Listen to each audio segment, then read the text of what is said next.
After making massive strides both in terms of distance and sheer strength, Napoleon Bonaparte has made it to a land steeped in shadow. But where there is danger, there's more power to be gained, more puny enemies to crush underfoot, and of course huge deals to cut. Problem is, we've got to do it all while fighting our way past a giant army of absolutists, not to mention the oversized cursed denizens of the land, and even a god whose head has grown too big for their own good. Can we conquer them all and make them realize how little chance they stand? Well, we got one way to find out. On to the video. The moment we step into the Shadow Curse lands, we're approached by a goblin guide to guide us to the actual guide, Karnus, who we summon by absolutely shredding it on the lyre. He disrespects our skills though, so we're putting this arachnid abomination down first chance we get, especially since we really want that fancy lantern that protects him from the curse. So when a group of harpers show up to raid the convoy, we take the opportunity to join them. Napoleon gets wailed on a bit before we can lift a finger, which as you can imagine puts him in a foul mood. With Elemental Cleaver's help, we take out one baddie, injure another one, and the Bloodlust Elixir lets us heal to full since Karnus has a special multi-attack he does against weakened foes. The Harpers do a minuscule amount of damage, the Cultists do a bit more Napoleon-sized damage, and then blow up both a Harper and their own ally, all before Karnus gets his turn where he slaughters another fella. When it's back to us, we take out their caster Cultist before he becomes a nuisance and get working on their Bantam Barbarian. Our amateurish allies show off their favorite pastime of triggering opportunity attacks just to die from collateral damage as the enemies don't even look at them. And before you know it, it's back to us where we fail an 84% chance to kick Karnus off the roof, meaning Napoleon takes one from the Harper playbook and gets whacked around as he retreats, only for a Void Bulb to do literally nothing to the Spider Menace even though he failed the saving throw. With nothing else to do, we heal up and pray next turn goes a bit better. At the very least, it goes better for the sole remaining goon on our side, not to mention the cruel cultist Sting barely tickles this turn. It's clear that so long as we're at full health, Karnus can't really do anything to us, so we just try and kick him closer to the edge while getting some throws in. Unfortunately, our fodder loses their fight, and now it's a 2v1 unless we can actually succeed one of these kicks, which for an 84% chance takes way longer than you'd think it would. Not to mention, once it's a 2v1, Karnus gets his multi-attack again, which is a giant pain. But eventually we show him a real giant pain with our giant boot. He doesn't die immediately, but now that his aura is out of the way, we can kill his goon without fear of proccing the deadly retaliatory legendary action that he has. Then we wait for the creepy crawly to creepily crawl his way back up to the roof, lose our rage, fail another barrage of kicks against him that we really shouldn't, and finally crush him underfoot like the bug he is. Since both the Harpers and Cultists are dead, the lantern is all ours for the taking, which as it turns out is fueled by a pixie. So we cut a deal with her for proper immunity to the curse in exchange for letting her free, though it would be well within our rights as the larger creature to keep her captive. Regardless, Napoleon traipses down the road we were already on, and he finds himself at Moonrise Towers at last, which should really be called Moonrise Bungalow since its height isn't that impressive. Inside, we find Minthara making up excuses for why she couldn't find the artifact, to which Ketheric Thorm, one of the leaders of the cult, doesn't seem too impressed. It's really no surprise when she gets the death sentence, but I mean honestly, it's a skill issue. The artifact wasn't even that hard to find for us. When he sentences the goblins too, they put up a bit more of a fight, but it turns out he's immortal. We'll have to figure out a way around that one ourselves, but for now he goes off to God knows where to chill until we do. Next up, we chat with Zarel, his right-hand lady, who shows off her power by killing a minuscule minion. Rather respectable if you ask Napoleon. But she makes the mistake of threatening us, followed by demanding we obey, which isn't really our kind of shindig, much to Zarel's chagrin. And since we can't take on the towers by our lonesome just yet, we down an invis pot and decide to come back at a later date with vengeance in hand. For now, we get looking around, scouting the lands we are to conquer in search of more power. This does result in us stumbling across a group of undead, but they're not terribly imposing. In fact, most of them die in just a couple hits, and they can barely hit us at all themselves. Before you know it, the shambling shadows and unworthy undead follow the same fate as all our foes. Speaking of fiendish foes, as the search continues, we bump into Raphael, who sings us a little ditty he's been practicing about how we'll die if we go in the Thor mausoleum right in front of us. That sounds all well and good, and it's nice to know something is in there, but we're more worried about getting power first, which is is why we're elated to fillet some fish. There sure is a lot of Kuatoa calling to be conducted, but it is more than a blast for Napoleon as we slaughter them with our sword and bloody them with our boots till they regret not having evolved wings instead of gills. Once they're all out of the way, we get not one but two lightning jabbers from the corpses of their chiefs, which have us switching our gloves to the sparkle hands and throwing on the adamantine shield at last. The jabbers are +1 spheres that deal an extra 1d4 lightning damage when thrown, and the gloves, despite not saying it, grant their 2 lightning charges on thrown attacks, and the extra lightning from jabber attacks, and the extra lightning from elemental cleaver, meaning we get 6 lightning charges per throw. Having at least 1 gives us 1 more lightning damage and +1 to attacks, but if we have 5, then they get consumed on the next hit to deal an extra 1d8 damage on top of that. So basically, we're doing a whole lot of lightning damage now. As our search for unlimited power continues, we stumble across a safe area that must be where the Harpers came from. The moment we get here, another diminutive druid decides to disturb Napoleon, blocking our entry into the last light inn. Her weak little plants can't hold us, of course, but before things get too violent, an undercover true soul Marcus shows up to vouch for us. Of course, we're not the biggest fan of the cultists at the moment, so we just sell him out and a fight kicks off with him immediately summoning a whole bunch of detached hands before vanishing into thin air. How he does this, I'll never know, but it sure is a handy ability. Each of them has 5 HP, so Jahira is able to one-shot the vast majority with one single spell, and the rest follows suit with a couple throws from our mighty conqueror. Now that we've proven ourselves to not be working for the Absolute, we get to roam the grounds of the inn freely. So we head straight to Quartermaster Tally, who sells us our new forever cloak, the Cloak of Protection, granting a simple +1 to AC and saving throws. Then we're chatting to Jahira again to see if they have any useful information we can garner. Unfortunately, all she really tells us is that she wants us to infiltrate Moonrise and pose as a true soul to get information, but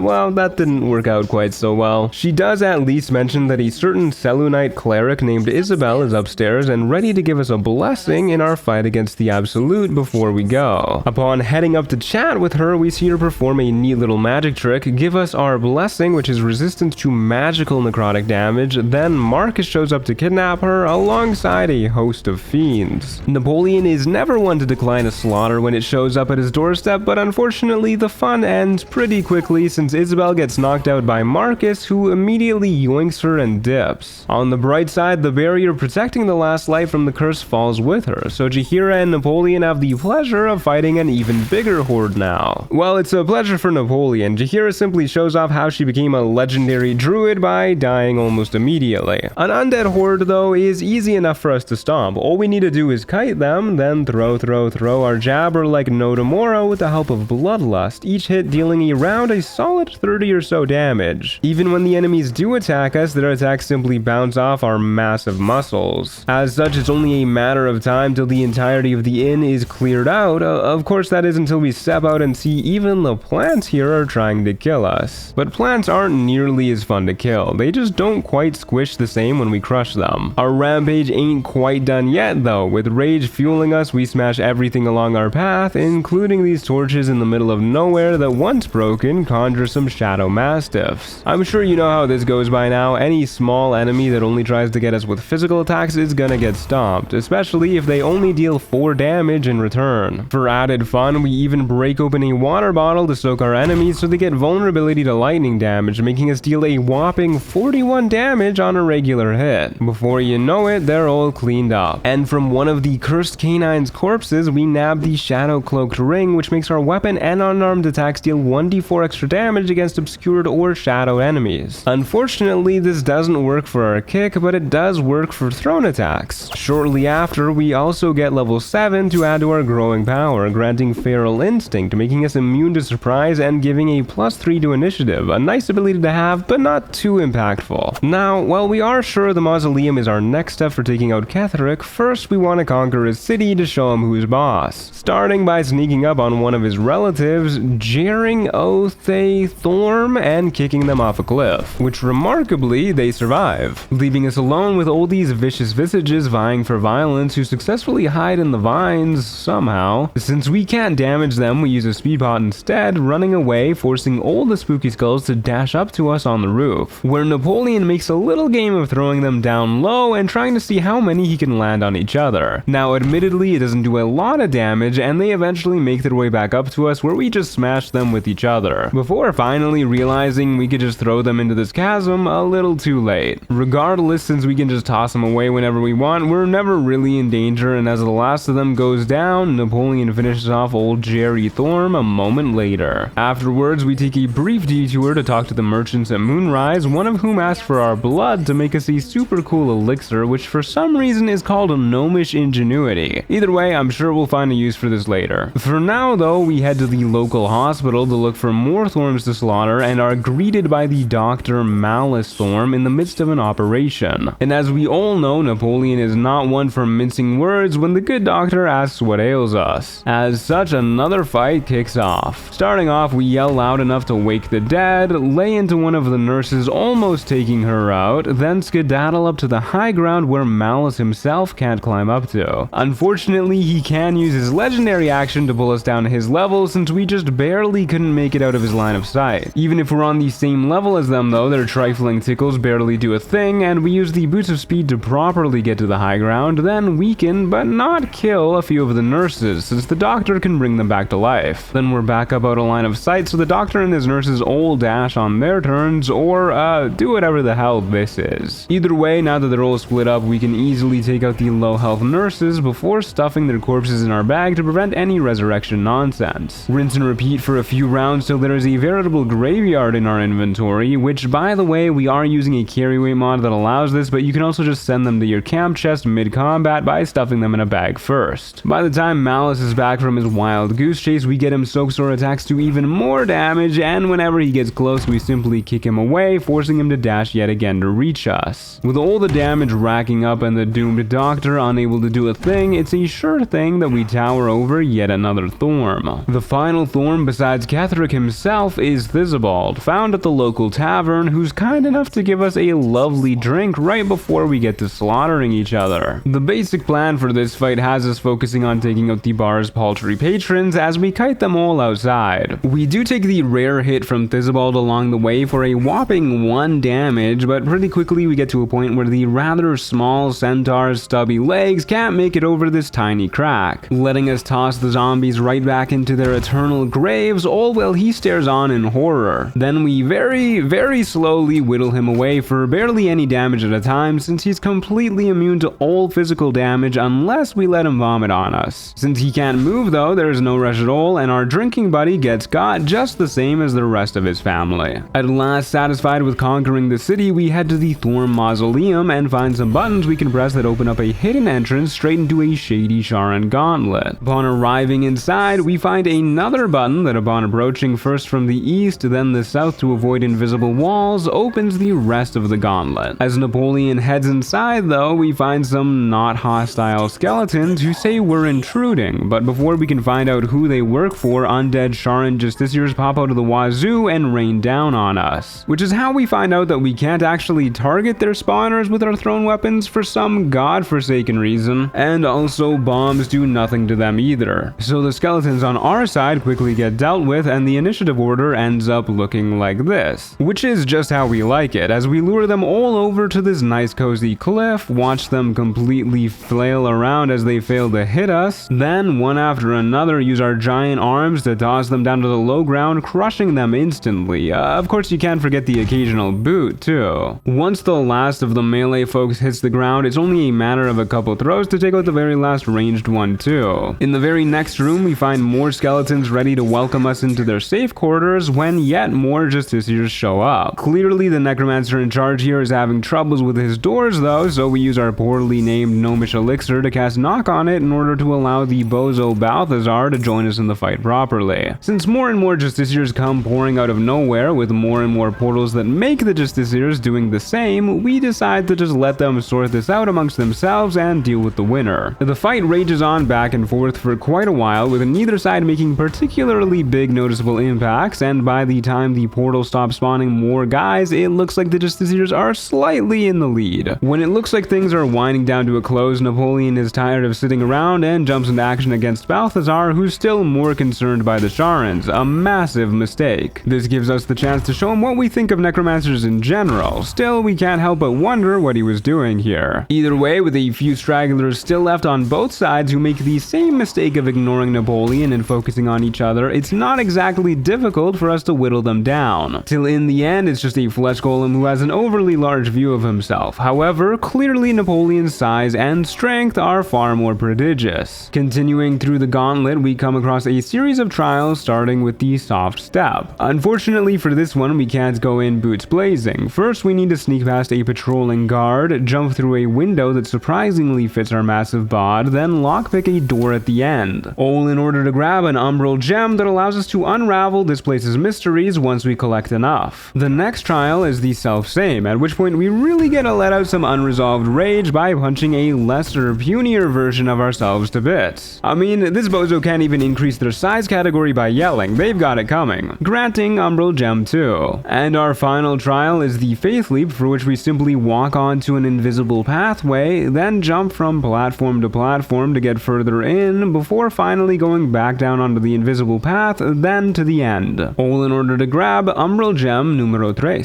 Alas, we do need a fourth one, and as we're searching, we find a bunch of bookworm bozos in a library. Naturally, we set to put a stop to any foolish reading. Compared to the hordes that we've slaughtered just upstairs, these guys are nothing, especially once we find a cliff to start throwing them off of. Once we've cleared out the last of them, we find a pedestal that opens a hidden door wherein we find Dark Justiciar half-plate and a Dark Justiciar spear that we feel a kindred bloodlust with. Regardless, we also find the Dark Justiciar helmet that increases our con saves by 1, all our spell saves by 1, and while we're obscured also expands our crit range by 1, so we get those big juicy hits more often. Continuing the search for the fourth one leads us to a group of devils ready to ambush Napoleon that we sneak up on instead with invis and speed potions active. Then start the fight by tossing one of our lightning jabbers, going first thanks to a vigilance elixir and of course raging at the audacity of these fiends. We have Scratch move a water bottle right next to the baddies for us and pop it open with a bomb that explodes multiple times thanks to lightning charge damage rider nonsense. Now that the big one is wet, we use our last throw for a whopping 46 damage before passing the round to him.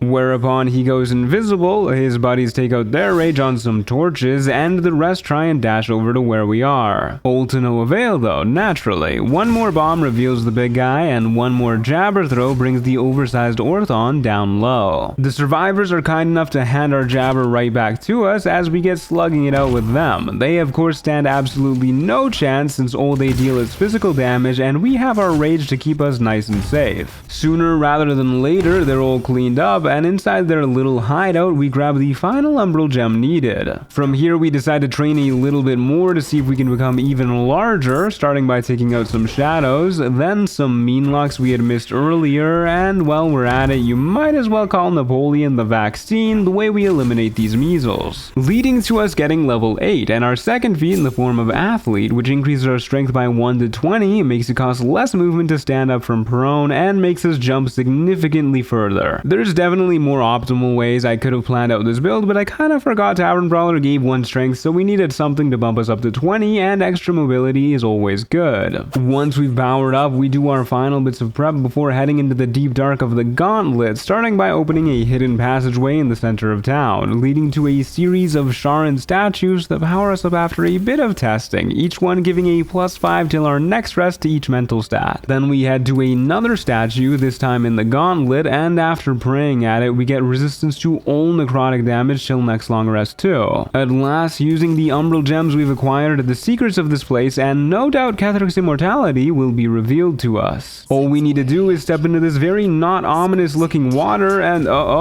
that can't be good. Turns out it was just Shar's way of inviting us into the Shadowfell, wherein lies a lone figure at the bottom of this massive prison. And once we reach her at the bottom, we realize that this is what the spear we picked up earlier is meant for, forever ending the night song and the source of Catheric's immortality. So we get ready to be Shar's weapon if it means defeating Catheric and put an end to the night song, just for her to be completely fine. Despite there being no dialogue or cutscene of any sort, this does also make us officially a Dark Justiciar of Shar, so I guess that's nice. But the night song is pissed at us and rants for a small eon about how she'll kill us. Regardless, we don't have much of a choice at this point, so we free her and all is forgiven, returning her to her full strength as Dame Aelin, the legendary daughter of Selûne. As she flies off to Moonrise Towers to go get our good good work started, all's well that ends well. Though Shar really needs to fix this stupid spear. Afterwards, we head back to Moonrise Towers to finally get our revenge for their earlier treatment, and even with their amassed armies, we're not worried. Napoleon starts by showing them just how gargantuous his rage for them is, then pelting Bryn over here a couple times, knocking them out completely, triggering our Bloodlust elixir, allowing us to get to work on the other pitiful paladin before kiting them backwards a wee bit, forcing most of them to dash, one of them to do whatever the hell this is, and Z'rell uses a black hole to slow us down. Despite being slowed down, we're still able to finish off one of their archers, giving Napoleon another action for which we rush attack away from the crowd to continue the kiting. This time it works out even better than the last, minus some bashing, as Z'rell herself also dashes and we're able to get through unslowed. From here, we're able to engage our kiting strats to their maximum ability, attacking whoever is closest to us, then running further into the darkness for all the little-legged lackeys to follow. Rinse and repeat for a few rounds until most of the folks are massed up in one big clump, whereupon we introduce them to the bomb collection that's been growing in our backpack, taking out their leader and leaving just a few stragglers. Stragglers who are pretty easy to take out, though there are a few priority targets since the paladin and the adept can still hurt us quite a bit if we're not careful, something that an alternate timeline found out the hard way. Either way, the last of them are cleaned out soon after. Well, except for the fact that 3 more of them have shown up in the lobby after the fact, one of whom instantly lays into poor Napoleon for half his life. We're able to heal up easily enough thanks to all our fancy new healing potions, and her second volley isn't quite nearly as intimidating. Unfortunately, we're not able to finish the warden off immediately after, but we are able to get far enough away that she and her goons spend their next turns moving closer, which means we simply finish her off the next chance we get, with the 2 cronies she brought with her each falling a few rounds later with no problems. Heading upstairs leads us to further resistance in the form of our old pal Marcus. Just the sight of his ugly mug gets us raging. And boy does it show, as Napoleon is finally able to show him with a couple crits what he really thinks of those hands he summoned earlier. We get wailed on a little bit, but it quickly becomes clear that none of these folks are very scary to us. In fact, we're able to deal with Marcus with one more throw, and the Necromites aren't tanky enough to resist us either. To make things even better, they're actually vulnerable to our boot, and it doesn't proc Armor of Agathis since it's not technically an attack. So we bludgeon them to death with each other, give the Necromancer who's summoning them the boot, and clean the stragglers up as we get ready to head to the roof. Before we go beat up the erstwhile Immortal, we do swap our gloves to the Gloves of Uninhibited Kashigo and our weapon to the Doom Hammer, since his damage reduction will make lightning charges largely irrelevant. We also chug a Cloud Giant elixir and flying potion to help us out, then we're at the top where Aelin is hard at work, and Ketheric himself is none too pleased to see big ol' Napoleon towering over him. Naturally, our intimidating stature sends him quaking in his boots, causing him to hit us with the "we're not so different" speech before finally surrendering. That is, until the Night Song shows up to reignite his fighting spirit, leading to Napoleon getting yeeted like a child, and what is hopefully our final showdown kicking off. First things first, we get raging, mostly at Aelin for ruining our display of dominance. Then we fly up to this here pillar for the high ground, not that we need it to be tall, in order to more effectively crush this Necromancer who we barely failed to kill. As we pass the round to our enemies, Ketheric uses Deadly Orders to give all his pals advantage on Aelin. Sustera the Necromancer blows up poor Napoleon for about the lowest damage she could, and the legendary Dame Aelin misses twice in a row, gets her face caved in return, and settles for taking her rage out on a Necromite just standing by. When it's back to us, we fly down real quick to introduce Sustera to the sole of our shoe, then back up to the high ground to get working away on the big man himself. Our unfortunately unkillable ally fails to kill even the dog. A few of the Necromites decide to go for harder prey by swinging at us instead, though this doesn't stop the remaining ones from knocking the Night Song down. Next round, we simply continue the onslaught with blow after blow on the big man. In retaliation, his goons start hitting us too with the help of Deadly Orders, but the only real damage comes from Ketheric's legendary action. We're able to heal up nice and easy, then show him how to really throw a hammer. We actually throw it so hard that it knocks him straight into a cutscene, one in which Dame Aelin finally gets up, no doubt ready to stop being useless and finish the fight. All she needs to do is beat this tiny tentacle, and